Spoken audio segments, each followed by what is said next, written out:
coffee are you thinking of making? Can you tell me a brief history of the how Brazil became the largest coffee kind of exporter and how the oligarchs kind of controlled the coffee? Brazil became the largest coffee exporter in the world in the 19th century. The country's climate and geography were ideal for coffee cultivation. Initially, coffee was introduced in Brazil in the early 1700s and gained popularity, leading to the establishment of large plantations, especially in the states of São Paulo and Minas Gerais. The oligarchs, or wealthy landowners, played a significant role in controlling the coffee industry. They used their influence to shape policies that favored coffee production, including the expansion of railroads to transport coffee to ports for export. This created a powerful elite that dominated the economy and politics, often at the expense of workers and smaller farmers. Over time, Brazil's reliance on coffee became a cornerstone of its economy, impacting its development and contributing to social inequalities. Would you like to dive deeper into any specific aspects of this history? Can you tell me what the state of Brazil in terms of coffee exportation in the world market cap now is?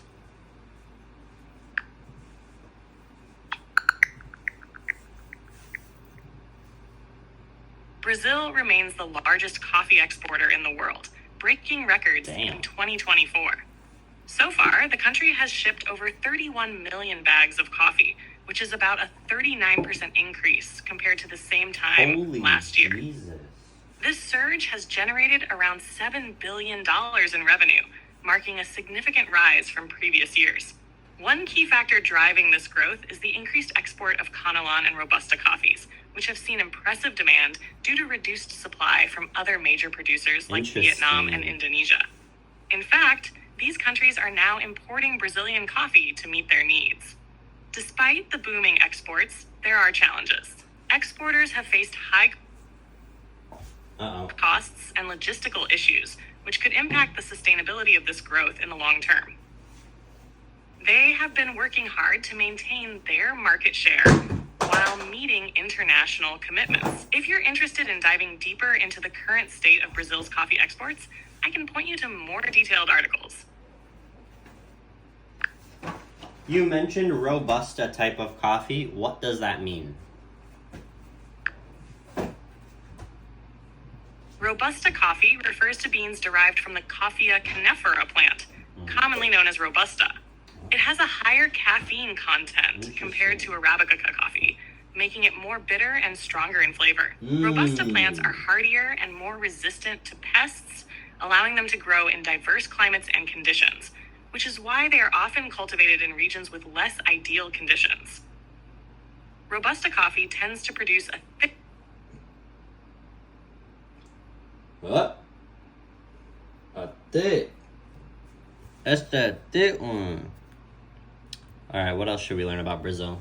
What is some famous stuff about Brazil? Like, what is their famous dishes of food, famous culture, music, culture, stuff like that? Brazil is rich in culture, food, and music. Here are some highlights.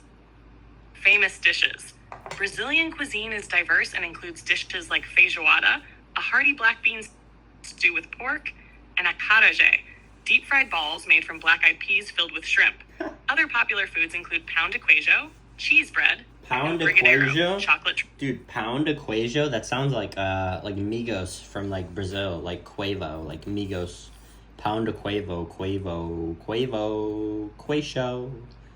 Okay. Well, we've talked about a little bit of Brazil, a little bit about coffee, and then also a little bit about, just coffee. I guess it's about coffee. What else about coffee? I thought, what's the best coffee in Guatemala?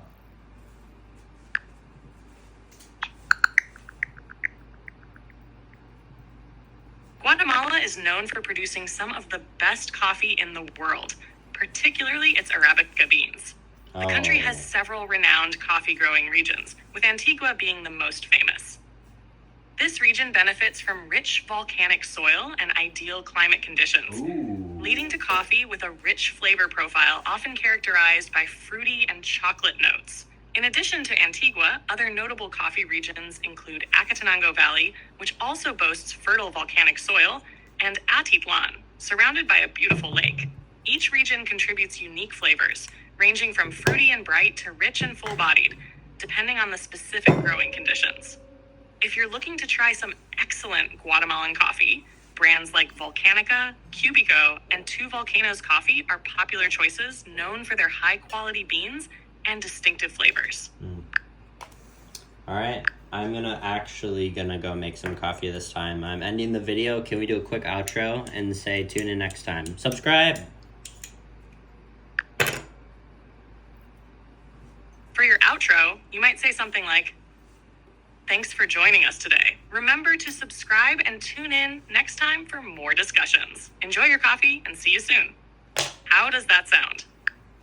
Perfect. I'll be back. Got it. I'll be here when you get back. Oops. All right, chat. Cut that out.